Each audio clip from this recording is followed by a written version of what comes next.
السلام علیکم دوستان عزیز. پس از قصه های زن اولیا اکثریت می گفتند که این گونه زن در این دنیا نیست. ما در جواب می گفتیم که شاید در گرد و اطراف شما نباشد، زیرا در اطراف شما زنان بد اخلاق بسیارند. انا امروز درباره همان گونه زنی که همه را به ستم آورده بود نقل خواهیم کرد. قصه را تا آخر گوش کرده بعداً خلاصه برآورید. لعنتی بی بازگشت. واقعه حیاتی. در عائله 3 دختر و 4 پسر بودیم. پدرم سرتراش، مادرم در کتگستان فراش بود. در خانه امان زندگی را با عذاب می جنبانیدیم. در یاد دارم خیلی رنج می کشیدیم. وقتی به پی کلانی هم خواستگار می آمد من 14 سال داشتم. توی اپم انیق در یاد دارم پدر و مادرم اپم را با قرض و قواله به شوهر داده بودند. من به سن 17 رسیدم. همان زمان پس از درس به پدرم به کارش کمک می کردم. دیگر وقتها باشد فقط با درس مشغول می شدم. خوانده آدمی کلان شوم، زندگی را از وزنی بردارم، پدرم نیز سربلند شود می گفتم. آرزوها به من آرامی نمی دادند، اما من و ذره از آرزوهایم رسیده نتوانستم. نتوانستم. مرا بلای نفس به دام خود کشیده بود. مرا فتنه زن پاره پاره کرد. جوانی من در 17 سالگیم به پایان رسیده است.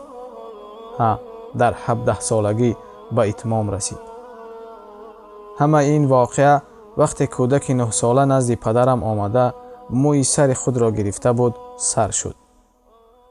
آن روز من در نزد پدرم در سرتراش خانه بودم. یک پسر خرد در آمد موی سرش را گرفت. پدرم از او در کجا ایستادنش را پرسید. او گفت. پدرم نام پدرش را پرسید. پسر به جای جواب دادن به گریه در آمد. و نیم سال قبل از این پدرش از عالم گذشته اش را نقل کرد. پدرم سر او را سیله کرده نوازش کرد. پس به دستم کمی پول داد و با او رفته منزلش را دیده بیا گفت.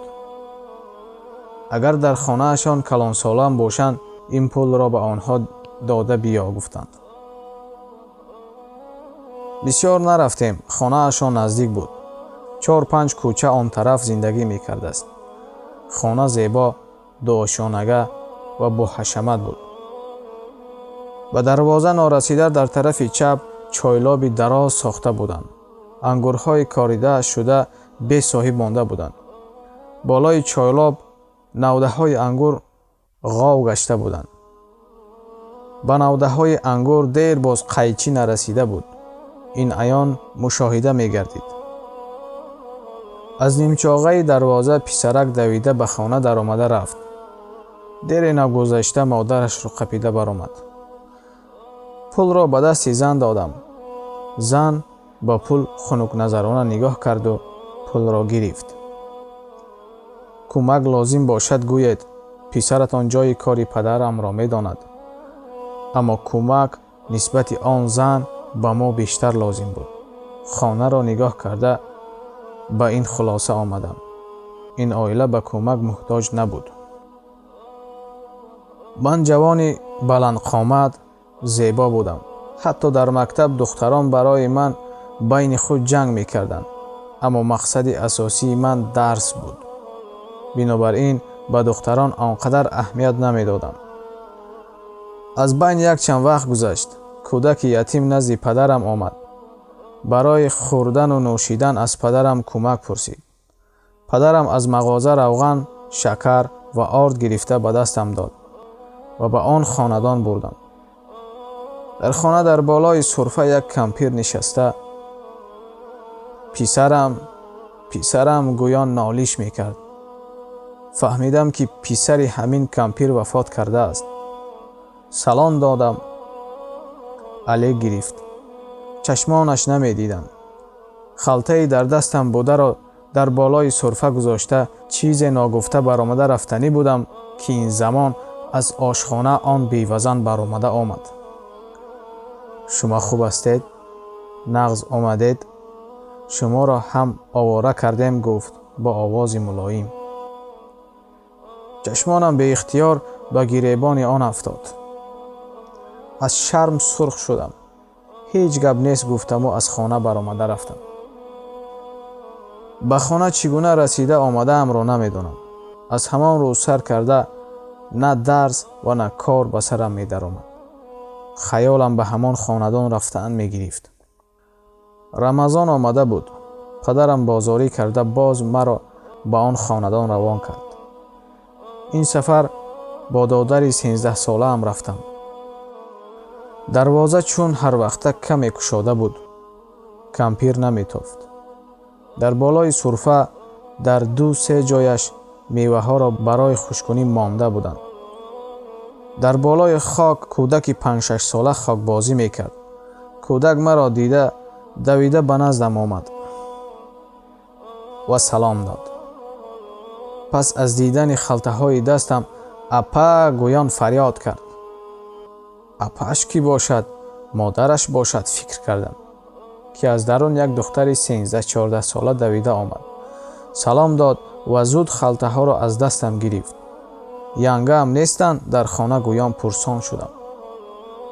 модарам бибиамро дар ҳамом обозӣ дароварда истодаанд, гуфт.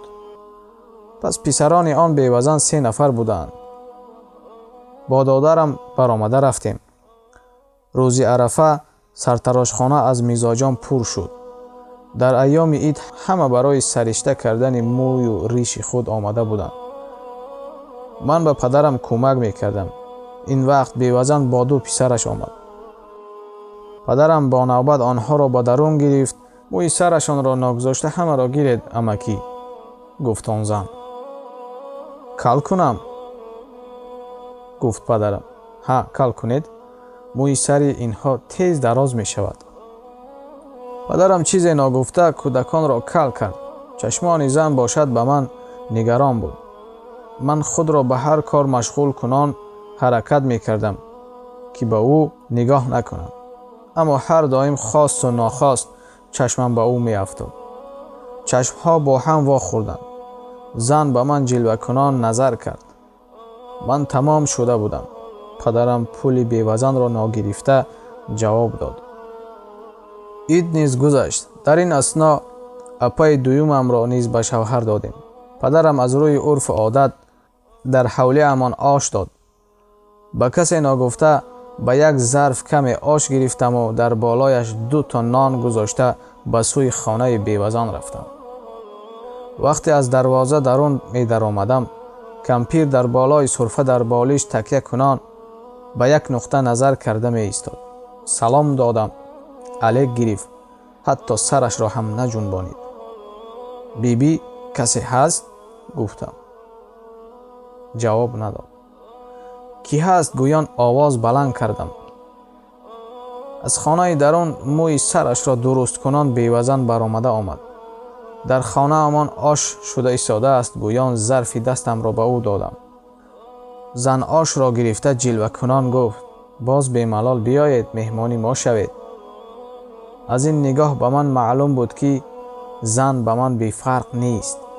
байни хонаи мову хонаи зан гӯё як қадам шуда бошад. рӯзе аз рӯзҳо бо модарам барои харидкунӣ ба бозор рафтем. дар бозор он занро дар растаҳои шафтолу дидам. ба модарам он занро нишон дода ошноӣ кардам. модарам қадами худро тез тез гузошта ба он зан расида салом алейк кард. бевазан ба ман нигариста модарат мегуфт? ҳа, гуфтам. писари хуб тарбия кардед, бо ақл, меҳрубон, зуд аз ҳоли мо хабар мегирад, гуфт бевазан ба модарам нигариста. дар вақти хӯроки шом модарам ба падарам нигариста имрӯз зане ки Анвар ба хонаи ӯ рафта меояд дидам. тоб хӯрда мегашт. падараш آن زن به من پسند نآمد. چشمانش بازی میکردند. به انور از نگاه چیزی شد. از لباسش معلوم بود که به زنی بیچاره مانند نبود. ناپرسیده به همان خاندان خیر کرده ایستاده اید. پدرم چیزی نگفت. مادرم به من نگریسته دوباره به آن خاندان نمی روی. خودمان به عذاب زندگی را پیش برده ایستاده باشیم. در بالای این وی زن لباسهای من ناپوشیده را می پوشیده است. من 20 سال است که به خود لباس نخریدم تا که شما خوب تحصیل کنید. آن گویان این خانم چه باشد شرم نداشته رزق شما را خورده ایستاده است. مادرم حالا گپش را تمام ناکرده بود که پدرم در بالای میز با مشت سخت ضربه زد. شد اکنون ما خب کردیم. به پدرم قسمت باشد گپ مادرم تأثیر کرده بود. پدرم مرا به خانه او دیگر روان نکرد. وجاهت مادرم مرا نیز کمی به قالب انداخته بود. با درس‌های خود مشغول شده بودم، اما این دیر دوام نکرد. پسران زن به سرتراشخانه آمده همان روز به کار نبرآمده بودند. پدرم به آنها برای نان پول داده گسیل کرده است. مادرم گپی پدرم را شنیده موی بدنش راست شدند. به من نگریسته انور تو چند مراتبه به آن خاندان رفته آمدی؟ خانه اشان از خانه ما زیباتر بود است کو؟ با حشمت بود است. دادرت گفت این را به پدرت فهمان. در حوله حتی ماشین بالایش پوشیده می ایستاده است. ما که ماشین نداریم. آن زن را خویش و تبارش نیست مگر؟ تا که به روزگارش کمک کند. به دستان ما نگریسته مانده است مگر؟ دادرم در آن خاندان چیزی دیده باشد همش را به مادرم گفته داده است. پدرم باز چیزی نگفت. به مادرم جنجال نکرد. مادرم گپ زنان به آشخانه برآمده رفت. از بین 1 هفته گذشت. روزی شنبه بود. سحر بر وقت از خواب خیسته پیش از پدرم رفته سرتراشخانه را گشادم. پایمانک ها را رفته پشت در را نم کردم.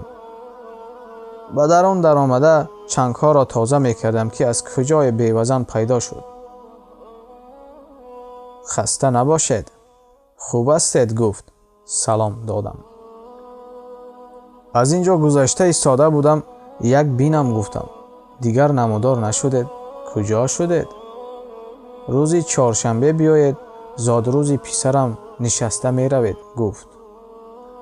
سخنان او به گوشم نمی در آمدند. باز کسی نبیند پدرم نبیند گویان اندیشه می کردم. قلبم تکیش می داد. او رفت. چی گفت؟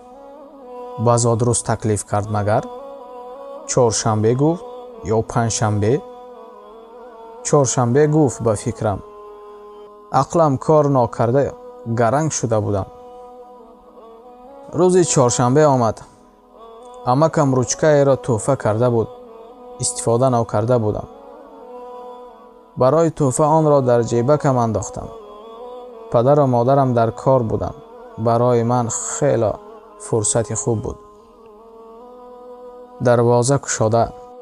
این دفعه حوله ها آب زده تازه کرده بودند. در حوله کودکان بازی می کردند. آنها مرا دیده برای خبردهی دویده رفتند.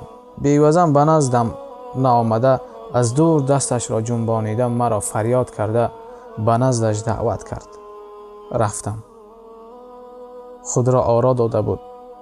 مرا به درون تکلیف کرد. در آمدم. یک مهمانخانه با حشمت. در بین یک میزی کلان و بالایش با ناز و نعمتها آرا داده بودند. خانه بی نهایت کلان بود. در دیوار صورت کسی آویزان بود. قالین سرخ در زیر پا جیلا می داد.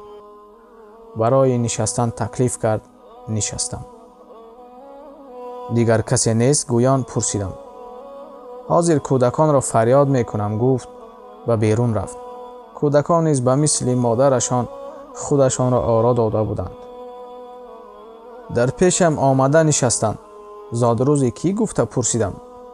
маро гуфт кӯдаке, ки ба сартарошхона доимо меомад. 10 сола шудам гуфт. ручкаро дароз кардам. хело хурсанд шуд, гирифт. аз набудани модараш истифода бурда якчанд саволҳо додам. хешу таборон намеоянд? амма амакиҳо ҳастанд? бибият канӣ? холаву тағоҳо надоред? мошин аз оне ки ба шумоён кӣ кӯмак мекунад? ҳамин тавр бисёр чизҳоро пурсида гирифтам. падари кӯдакон дар кӯҷаи роҳбар шуда гузаштааст. амакӣ ва аммаҳояш бо оилаҳояшон ба Америка кӯчида рафтаанд. чанд сол аст ки дар он ҷо зиндагӣ мекунанд. як аммаву 2 амакӣ доштанд. як ховла доштанд, хело фақир будааст, тағов надоштанд. амаку аммаҳояш ба ҷаноза омада 1 моҳ истода баргашта рафтанд. амакашон тез тез аз Амрико пулу мол равон карда меистодааст. мошин бошад аз они падараш будааст. бибиаш хоб дар дарун. бобоаш аз олам гузаштааст. аммо кӯдакон кай гузаштаи бобоашро намедонанд. модарашон кор намекардааст. ҳар рӯзе дар хона ба кампиру кӯдакон нигоҳ мекардааст. чашмони кампир пас аз вафоти писараш нобино шуданд. ба зодрӯз ба ҷуз ман дигар касе наомад. худамон нишастем. бивазан дар дасташ паднос бо самбуса ва шӯрбо гирифта даромад. дар дастархон ҳар гуна салатҳоро гузошт. ҳама якҷоя таомхӯрӣ кардем. кӯдакон мусиқиро монданд. дар саҳнаи хона рақсиданд. маро низ даъват карданд. ман бозиро намедонам, гӯён бозӣ накардам. ман ҳозир гуфту зан баромада рафт. дар болои дастархон нозу неъматро дида хаёлам ба ҷое рафт. дар болои дастархон ҳама чиз буд. ин ба оилаи бепадар монанд набуд. ин кӯдакон ба мисли бепадар ба воя расида намудор намешуданд. пас чаро ин зан писарашро ба пеши падарам равон кардан мегирад? сабабаш чӣ бошад? ё ин ки барои дабдаба кардани зодрӯз қарзи калон гирифта бошад? ин фикрҳо маро безода мекарданд. зан дар табақ ош ва хӯришҳоро гирифта даромад. ба гардани зан акнун назар кунам, як занҷири тиллоӣ дар гардан дошт. нақд 1/2 кило бошад. фикр кардам. ҳама ба ош нишастем. бибиям намеояд? гуфтам. дар ҳавлӣ дар сурфа нишастааст ва ё садоҳои баландро писанд надоранд. ош ба назарам аҷиб намудор шуд. ин чӣ биринҷ аст? дев зира гуфт. дев зираро акнун фаҳмида будам. хело нишастам. вақт бегоҳ шуданашро ҳис накардам. ман акнун равам хонагиҳо хавотир нашаванд гӯён қадамро баланд кардам. зан зуд зарфҳои холиро гирифта ба кӯдакон дод ва ба ошхона бурданро супориш кард. кӯдакон саросема паси ҳам баромада рафтанд. занин замон ба дастам як мактуб дод. барои гуфтан шароит надорам. хубаш ба хона рафта худатон хонед Анварҷон? гуфт зан. ба хона омадам. модарам ҳоло аз кор наомада буд. падарам бошад як лаҳза пештар даромадааст. салом додаму сару либосамро иваз карда ба ошхона баромадам. додаронамро фарёд карда барои омодакунии таом бояд машғул мешудем. ака, имрӯз чӣ хӯрок мехӯрем? гӯён гап мезаданд. ба такхона фаромада ба ҷуз аз 3-4 дона сабзии пӯчшуда дигар чизе ёфта натавонистам. онро бо пиёз бирён кардаму об андохта мондам. ба ҷӯшидан ояд, макарон ҳамроҳ мекунам гӯён мақсад кардам. додаронам ака, боз ҳамин гуна хӯрок мегӯён аз хӯрок норозӣ буданд. ба ман фарқ надошт, чунки аз зиёфат омада будам. шикамам бошад сер. чӣ кор кунаму зуд ба хона даромада зудтар хатро мутолиа кунам. пас аз омадани модарам корам сабук шуду ба хонаам даромадам. дарро қулф кардаму хуб нишаста гирифтам. аз ҷебонам мактубро гирифтам. мактуб нав набуд. аз афташ намудор мешуд ки чанд вақт пеш нависта шудааст. кушодам хатро, мехондаму дилам аз тарс гуп гуп мезад. ассалому алайкум. ба ман қалбан наздик шудаи Анварҷон? ба шумо дарди худро тавассути мактуб баён карданамро лозим донистам. маро дуруст қабул кунед. вақте шуморо бори аввал дидам, ба шумо ошиқ шудаам. мехоҳам ба шумо меҳру муҳаббат диҳам. ба дардатон малҳам шавам. аз шумо ба ман чизе лозим нест. фақат як хоҳиш дорам. биёед бо ман зиндагӣ кунед. чизе дорам, дар зери поятон мерезам. ин мактубамро ҷиддӣ фикр кунед. он чизе ки ба шумо лозим аст, дар назди ман меёбед. фикр нокарда қарор қабул накунед. ман бо сабр ҷавоби шуморо интизор мешавам. тарсидам. сахт тарсидам. мактубро пинҳон карда печида хобидам. тарс аз баданам намерафт. дар гармии тасфон пойҳоям ях карда буданд. акнун чӣ кор мекунам? ба кӣ гӯям? ё ин ки хаб карданам афзалтар аст? пас писарашро ба назди падарам равон карданаш ин баҳона будааст? пас ба пул муҳтоҷ набудааст? пас ҳамааш як бозӣ? пас ҳамаашро барои ман ташкил кардааст? пас ва фикр меомад, ақламро хурда мекард. девонами он зани калонсол бошад. ман бошам кӯдак мисли фарзандаш. беақл набошӣ, ба талабаи мактаб ошиқ мешавӣ магар? касе шунавад шарм намекарда бошад? ин гуна саволҳо поён надошт. он шаб хоб нокарда бо худ гап зада баромадам. девона аст магар? девона шудааст. пагоҳ ба мактаб нарафтам. аз ҷоям хиста натавонистам. падарам маро дида ба кор нарафтам. модарам маро ба падарам амонат гузошта худаш барои тоза кардани поли мактаб рафт. падарам тамоми рӯз дар наздам буд. ҳарорат надорам, аммо баданам аз ларзиш қарор намеистод. падарам бринҷро дар об ҷӯшонида ба ман доданд. нӯшидам. ба дарунам каме гармӣ даромад, аммо шифо наёфтам. рӯзи дигар модарам зани дамбураро пеша карда ба хона овард. он зан куф суф карда аҳволи маро бадтар кард. намудор мешуд ки гӯё маро сеҳру ҷоду карда бошам. аз ҷоям хеста наметавонистам. ҳатто ба ҳоҷатхона маро бардошта мебурданд. касе сабаби инро намедонистам. бибиям касе чашм кардааст, бобоям бошад тарсидааст мегуфт. модарам инро хондаанд гӯяд, падарам ин ба кӣ дар кор? кӣ мехононад? аҷиб будӣ ту мегуфт. ҳама дар сарам нишаста сабаби бемории маро муҳокима мекарданд. аз касе сухани аниқ намебаромад. ҳамин тавр аз байн як моҳ гузашт. оҳиста оҳиста ба худ меомадам, аммо аз қуввату ҳаракати пешинаам асаре набуд. падарам гуфт ки пагоҳ бо ман ба кор баро, ҳаво иваз мекунӣ. дар наздам менишинӣ, банд мешавӣ. ман дар хона нишастанро афзал донистам.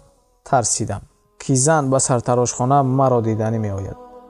дар ҳақиқат гурехтани гусола то коҳдом будааст. рӯзе додарам маро аз ҳавлӣ истода фарёд кард. ба ҳавлӣ бароям писари зан истодааст. карах шудам. чӣ гуна хонаамро ёфта омадааст, کمی ترسیده به نزدش رفتم. سلام دادم. مادرم به شما کار داشته است، فریاد کرده بیا گفتند. خوب شد که پدر و مادرم در خانه نیستند. کسل من. وقتم شد می روم گفتم و کودک را گسل کردم. به درونم کیرم در آمد. به جایم ایستاده نمی توانستم.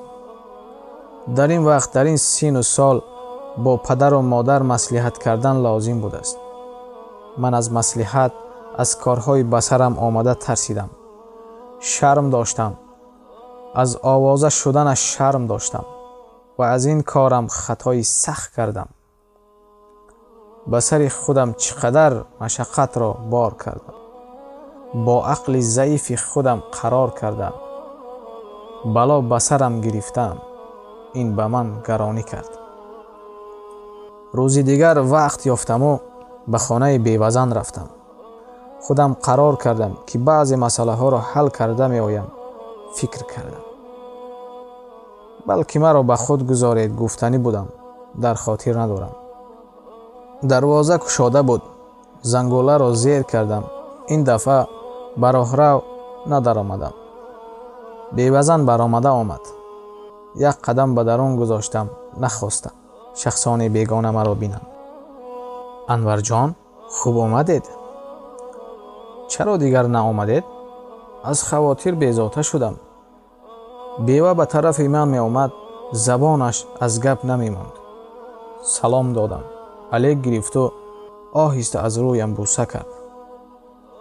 چرا به نزدی در ایستادید؟ اینجا نیز خانه شما آخر. با در آن درآیید. چای گرم دم کردم. کمی صحبت میکنیم. بیوه از دستم کشید. چیزی گفته نتوانستم. از قفایش روان شدم. چای گرم نه بلکه زهر خنک خوردم. او مرا با سخنان شیرین زهرآلود کرد. مرا برباد کرد. جوانیم را رسوا کرد. من تمام شدم. به اراده خود سر خم کرده نتوانستم. در سن 17 سالگیم خاک شده ریختم. با نفسم دنباله شده دستان شیطان را قپیدم. بچگیم را به همین بیوزن بخشیدم. از چیزی نترس انور جان. همه‌اش خوب می شود. فردا ملا را دعوت میکنیم نکاح میخواند. یک روز نه یک روز پدر و مادرت نیز مرا میفهمند. شما را تنها نمیگذارم. بیوه موی سرش را جمع میکرد. از پس گوشم مثل سگ گپ میزد. غوس کنان گپای بیوه مغز سرم را گویا سوراخ میکرد. خب کن گویان فریاد زدم. خطای بزرگ، اخلاط بزرگ را خورده ام را حس میکردم. در نظرم اکنون از این دیگر رها شدن نمیتوانم. گویان فکرها مرا غم میدادم. رهایی کردن نتوانستم. با او 40 سال زیادتر در آتش دوزخ در عذاب زندگی کردم و تا حال با فرزندانی که از او شد در جهنم می باشم. سراسیمه‌وار پوشیده از خانه بیوه برآمده رفتم. بیوه هیچ پروا نداشت. حرکت‌های مرا نظر کنان قهقه زنان خنده میکرد. وای انور جان میروید آخر به همان خانه اتان. شما را حالا به گرفتنم مهلت هست. سراسیمه نشده روید. دستم را جنباندم و چیزی ناگفته رفتم. وقتی به خانه آمدم ترس و هراس از بدنم دور شدند. خود را سبک حس میکردم. به خانه در آمدم و خود را در بالای جایگاه هم پرتافتم. خوابم برد است. تا نصف روزی خوابم برد است. خواب کند گویان والدینم بیدار نکردند. چایم را خوردم و به نزد پدرم رهسپار شدم. در راه دستم را به جیبانم انداختم. در آن کاغذی پیچانیده شده بود. این چی باشد گویان کاغذ را کشادم. با مکتوب چشم می دوانیدم. از راهروی باز مانده بودم. انور جان نغز رفته رسیدید. پگاه البته بیایید. آش را آماده کرده انتظار می شوم. اگر ناز کرده نآید کودکان رفته می آورند. به نزد پدرم نرفتم. از راه هم گشته به خانه بیوه رفتم. من ترسانچک شده بودم. ترس از بالای من حکمران بود. در آمده رفتم. در سرفه کمپیر ذکر کنان می نشست. سلام دادم. علیک گرفت و با آواز پست پسرم را ادا کرد و کشت. تو را نیز ادا می کند. عقلت را به خود گیر. به سخنان شیرین او میل مکن. او جادوگر را. تا مغز گپ کمپیر را فهمیدم بیوه برآمده آمد. به مثل زنی که گویا شوهرش از کار می آمده باشد خود را آرا داده بود. سلام ندادم. بیا گفته بودید آمدم. دیگر چیزی گفته نتوانستم. به درون برد. کودکان کنی گفتم. کودکان را به خانه خاله اش گسیل کردم. پس از لحظه می آیند گفت با اشوه. مرا آواره ناکرده خودتان آمدید منتدار من. انور جان شنید؟ آش را کشیده بیارم یا کمی صحبت کنیم بعد بیارم گفت کتفم را سیله کنان. در نبودن کودکان صحبت کنیم گفتم. بیوه نشست. ینگه مرا به حال خودم گذارید. پدر و مادرم فهمند سرم می رود. با خودتان ماسش را یابید. من خاص شما نیستم. شما را گفته از درس ها ماندم. به دانشگاه باید داخل شوم. التماس ینگه مرا به حال خودم گذارید. تیار بودم که گریه کنم. بیوه از گپای من جلوه کرد و از ظرف آبی میوگین را به پیاله گرفته به من داد. انور جان همین را نوشید به خود می آید. شما را رنجور کردم. می بینید همش خوب می شود. شربت صبح سرخ را نوشیدم. درونم راحت کرد. چی نوشیدم مزه اش عجیب بود. شاید از امریکا آورده باشند فکر کردم. بعد نوشیدنش سبک شدم. چشمانم میلان شده سرم به تابخوری در آمد. دیگرش را در خاطر ندارم. وقتی چشمم را می گشادم وقت بیگه شده بود. از جایم پریده خیستم. در حول آواز کودکان سر و لباسم را پوشیده از خانه برآمده رفتم. به سخنان مادرم گوش نانداخته به خانه ام در آمده رفتم. از گلویم خوراک نمی گذشت. در خانه بیوه چی شده اش را در خاطر نداشتم.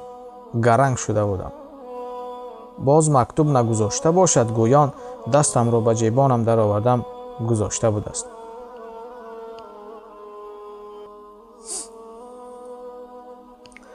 انور جان شما حالا کودکین.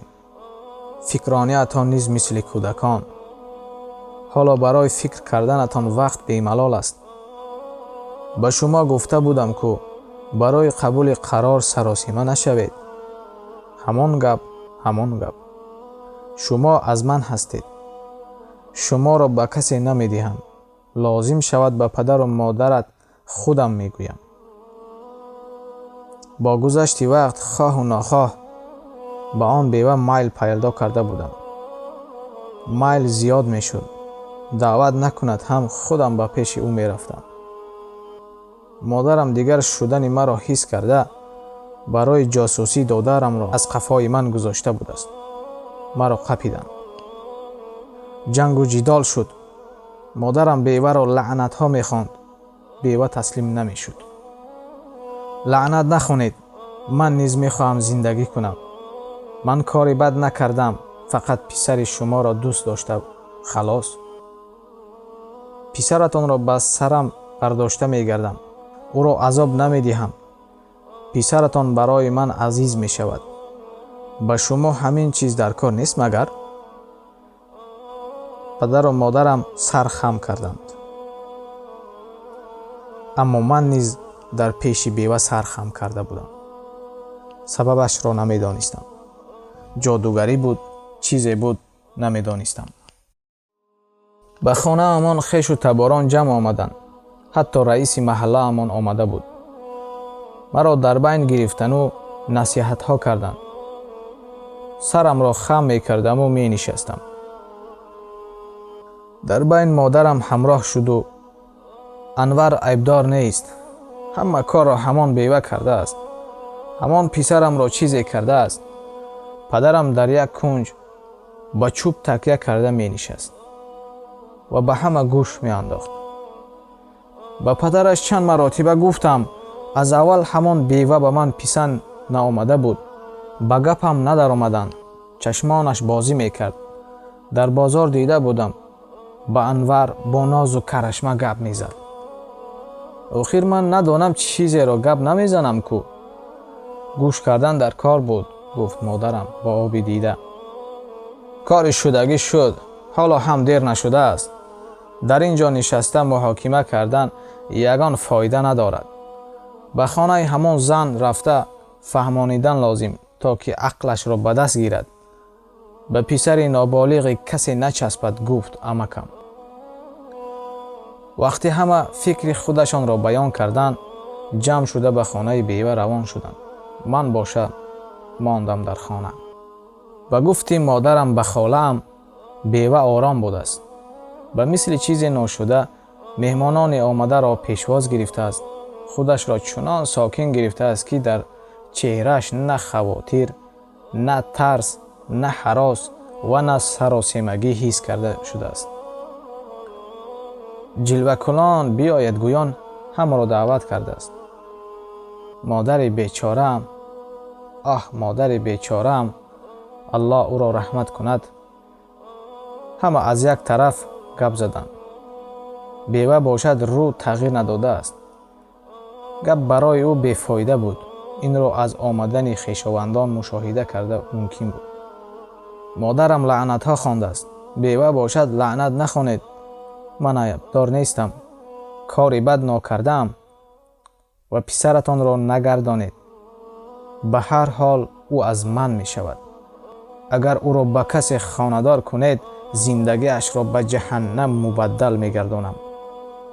ҳамон рӯз модарам чунон гирья карда буд, ки хешу таборонам ӯро ором мекарданд. дигар ба хонаи ӯ нарав, ба гапҳои пасту баланди ӯ гӯш наандоз. ӯ туро хор мекунад, шарманда мекунад. гапҳои асосӣ ҳамин буд. аз байн як ҳафта гузашт. бева чашми маро кушода буд. қалбан ба сӯи ӯ майл мекардам. шабҳо хобам мепарид. мехостам ба пешаш равам. худро барои ба даст гирифта ба назди ӯ норафта ҳаракат мекардам. аммо рӯзе ӯ ба хонаамон омад. шарм надошта падарамро фарёд кард. вақти шом буд. модарам кӣ омада бошад дар бегоҳи рӯзӣ гӯён аз қафои падарам рафт. дар назди дарвоза модарам беваро дид. ба ҳайрат афтода буд. бева ба сӯи падарам нигариста, ман барои ҷангу ҷидол наомадам. бо хубӣ гап зада рафтанӣ ҳастам. агар хоҳед ки писари дар батнам буда мисли дигар кӯдаконам калон шуданашро хоҳед, аз худо тарсед. фарзандатонро ба ман никоҳ кунед. писаратон падар мешавад. гӯён шикамашро молид. модарам: ифлос, замин кашад туро, бева, гум шав аз хонаамон. шарм надошта ба хонаамон омаданашро бинанд. падарам чизе ногуфта оби даҳонашро қул карда буд. ман бошам дар қафои онҳо пинҳон шуда гапи онҳоро мешунидам. кам каме тоб хӯрда мепоидам аз тарс. гӯё бева маро бинад, бо худ бардошта мебурда бошад гӯён. модарам ба авҷ баромад. беваро лату кӯб карданӣ буд. падарам модарамро ба қафои худ гирифт ва ба бева нигариста ما یک فکر کرده بینیم در روزهای نزدیک جوابش را به تو میگوییم با مقصد پیش جنگ را گرفتن. بیوه رفت. مادرم نشسته خیلی گریه کرد. پدرش چی گفتید شما؟ چی ها گفتید آخر؟ پسر گلبنینم را به یک بیوه خاندار میکنید مگر؟ سختتر گپ زنید ترسانید میشد کو. آخر برای کدام گناهانم؟ پدرم مردی وزنین بود. کم حرکت میکرد. کم گپ میزد. عصبانی و خرسند شدنش را بسیار هم نمودار نمیکرد. دردش را بسیارتر به درونش فرو میبرد. با این قدر گپ و چپ نگاه نکرده پدرم قرار آخر را داد. حتی مرا نیز گوش نکرد. سری وقت فکر کردن لازم بود. بعد خوردن اخلاط فکر کردن چی حاجت؟ اکنون جواب خورده ات را میدهی. با همان زن زندگی میکنی. با یک قطعیت و یک خیری خوردکه کرد و مرا به آن بیوه خاندار کرد. زندگی هم خیلی عجیب سر شده بود. خیلی عجیب. اگر به قلبم گریان کنی روشن نمیشد. من در خانه بیوه شوهر او شده زندگی کردن را آغاز کردم. کودکانی از خودم 6-7 ساله خورد مرا پدر می گفتند. اما از همه غمگینش، از همه دردآورش دیگر بود. بیوه از من فرزند انتظار نبود. همه این یک بازی، یک دام فریب بود. همین طور در سن 17 سالگی با زن 35 ساله زندگی کردن را سر کردم. زندگی را از چی سر کردن، با چی مشغول شدن را نمیدانستم. کار کرده زندگی را پیش میبرم یا اینکه درسهایم را آماده کنم. بیوه ماشینی در حولی بوده را روز نکاح به دستم داد و از خانه از پشت صورت کلان یک قوطی آهنی را گرفته به من نشان داد. شماره کلیتان را گفت. در این خانه چیزی هست از شما، خواستگیتان از شما. خانه، ماشین، دچه، طلا و نقره. من به هر حال همه این را استفاده کرده نمیتوانم. شوهرم جمع کرده استفاده کرده نتوانسته به من پرتافته رفت. زمان اکنون از شما انور جان. چقدر میتوانید راحت کنید؟ همان وقت او به چشمم مثل اژدها نمودار شده بود. گویا من با بندی چشم نابین بسته شده باشم. پدر و مادرم را مشتاق می شدم. خانه نزدیک باشد هم، اما گویا از من دور شده باشند. همه این لحظوی بود است. رفته رفته به عائله بیگانه عادت کردم. در داخل مال و دنیا و ثروت زندگی کردن خواندنم نمی آمد. زنم چیزی گوید همان می شد. بی ممانعت اجرا می کردم. انور جان، کودکان را گرفته به دکان برآمده بیایید. انور جان، گوشت تمام شده است، به نزد قصاب روید. انور جان، بازاری کرده آید. انور جان، کودکان را گرفته سیر و گشت کرده آید. من کمی استراحت کنم. گویا من فرزند کلانی این بیوه باشم. همه چی داشتم. همه چیزی بهترین از من بود. اما غلام بودم. مجبور بودم به او اطاعت کنم. مجبور بودم. به خانه پدر و مادرم در اول تیز تیز می رفتم. کسی سخن نمی گفت. به چشم پدر و مادرم نگاه کرده نمی توانستم. به نزد آنها کمی نشسته باز به قفا برمی گشتم. آهسته آهسته رفتن را کم کردم. پس از 3 سال عائله داریم پدرم از عالم گذشت. حالا جوان بود. شفاکاران از سکته دل گفتند. وقتی به کار می رفته است در راه افتاده است. دادرم به نزد من برای رسانیدن خبری ناخوش آمده بود. جانم را به دست گرفتم و به سوی خانه دویده رفتم. همسایه ها برآمدند. یاری تعجیلی را دعوت کردند. به خانه آمدم و سر پدرم را آغوش کرده: پدر، به شما چی شد؟ پدر، چشمانتان را گشاید گویان فریاد کردم، اما نگشاد. دیگر بیدار نشد. به قبرستان برده گرانیدیم. همان وقت 20 ساله بودم. به سرم موی سفید دمیده بود. برای پدرم خیلی غمگین شده بودم. نفرانی به عیادت می آمده به من با چشم نفرت می نگریستند. نمودار می شد که تو سببگاری مرگ پدرت هستی گویان مردم نظر می کرد. در خانه خودمان خود را بیگانه حس می کردم. فرزند اولم پسر شد و پی هم باز 2 فرزند دیگر تولد شد. حتی نام فرزندانم را وی مانده بود. از من حتی چی نام کردن را نپرسیده است. به فرزندانم اساساً خودم نگاه بین کردم، چون که زنم انور جان کودکان را گرفته در خانه دیگر خواب روید. کم استراحت نکنم سرم از درد می کفد. دائما همین طور می گفت. من از طرف مادی تنقیسی نکشیدم. زور خوردم، زور نوشیدم. اما از جهت معنوی لاغر می شدم. حتی زنم یک طرف کودکان وی سپارش می داد. عصبانی می شدم. اما به آنها مقابل گپ زده نمی توانستم. گویا زبانم جاغم بسته باشد. به گپ و کلاچه اطاعت می کردم. نمیدانم او مرا جادوگری می کرد یا گرم و خنک، نمیدانم. من غلام بودم.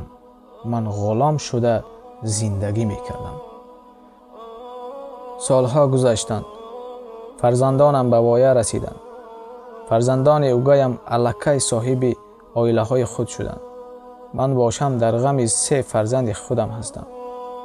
گرچند آنها مرا گوش نکنند هم هیچ چیز را از آنها دریغ نمی دانستم. البته تاثیر مادرشان به آنها نیز رسیده بود.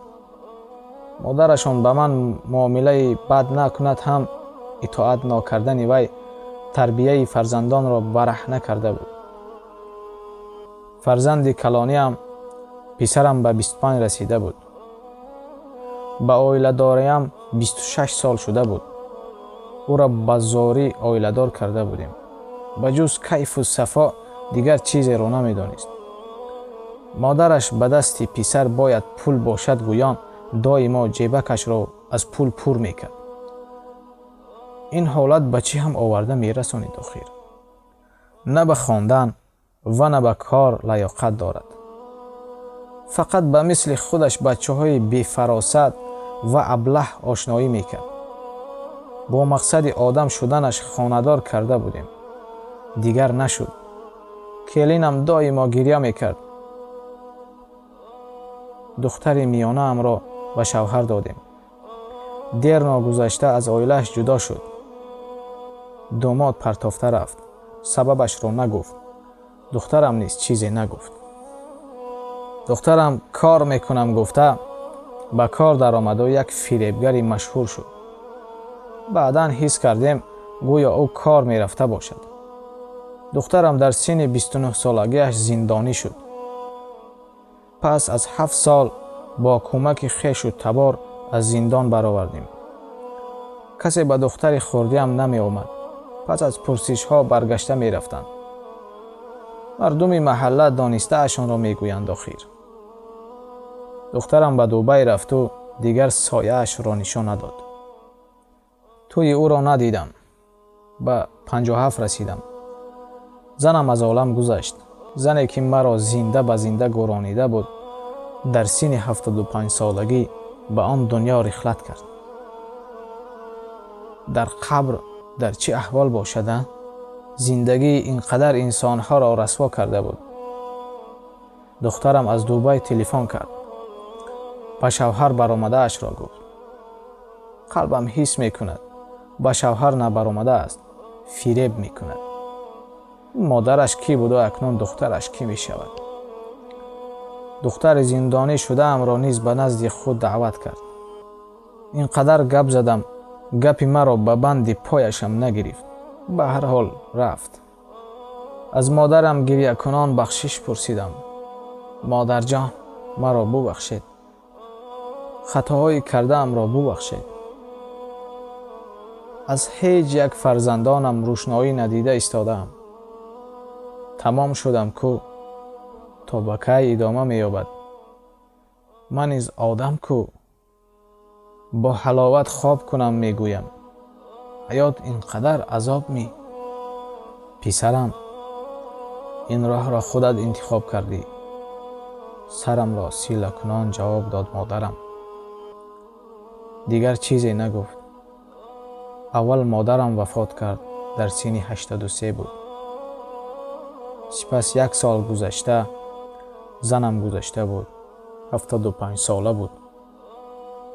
ҳамааш ба худам монд. тамоми ташвиши дунё ба худам монд. келинам аз рафтори кирдори писарам сер шуду чизу чораашро гирифта баромада рафт. писарам бангии тайёр шуда буд. дер фаҳмидам. келинам ишора карда буд, аммо боварӣ надоштам. аммо писарам, афсӯс, писарам қарз доштаашро гуфта пул пурсида буд. надодам. аробаатро худат каш. аробаашро кашида натавонист. қарзро аз мисли худаш бангиҳои қиморбозон гирифтааст. фарзандамро кушта рафтанд. мӯи сарам сабсафед, қалбам бошад сиб сиёҳ, дарунам аланга гирифт. қалбам ба фарзандам сӯхт. ба ҳамаи ин нигоҳ нокарда, духтари угаям аз шавҳар ҷудо шуда омада, дар хона ҷо гирифтааст. бо ман барои хона ҷангу ҷидол мекунад. ҳавлӣ аз ман мегӯяд. ғамгин мешавам. ба ман хонаи боҳашаматат ҳеҷ аҳамият надорад. ба ман барои шабро саҳар кардан як ваҷаб замин кифоягӣ мекунад. ҷавонон намефаҳманд. ба дунё соҳиб мешавем, аммо намемурем мегӯям ба фикрам. ба қабристон меравам.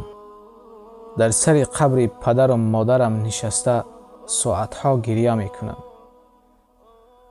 ҷое ки маро сокин мекунад ва ба қалбам истироҳат мебахшад, ин қабристон шудааст.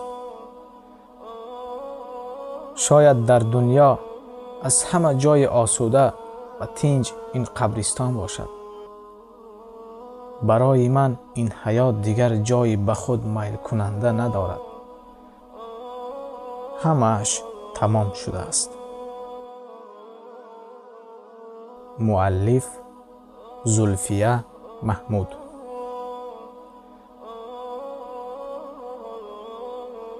дӯстони азиз, шумо чӣ фикр доред? дар ин қисса кӣ айбдор аст? падар, модар, зани ҷодугар ва ё худи Анвар? фикрҳоятонро нависед. барои мо муҳим аст. ассалому алайкум ва раҳматуллоҳи ва баракатуҳ.